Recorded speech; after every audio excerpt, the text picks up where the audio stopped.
ഹൃദയവും ഉയർത്തുന്നു. ഗസ്സയിലെ കൂട്ടക്കുരുതികൾക്ക് അറിഞ്ഞു വരുന്ന ദിനമുണ്ടാകും. അതുവരെ ഞങ്ങളും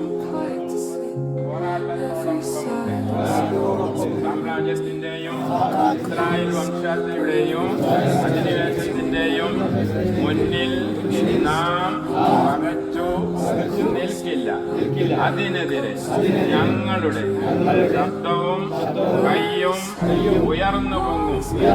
ഞങ്ങൾ ഉറച്ചു നിലകൊള്ളും. സ്വാതന്ത്ര്യത്തിനായി കേഴുന്ന മനസ്സിനൊപ്പം ഞങ്ങളും പ്രാർത്ഥനയും പ്രവർത്തനവുമായി കൂടെ ഉണ്ടാകുമെന്ന് ഞങ്ങൾ പ്രതിജ്ഞ ചെയ്യുന്നു.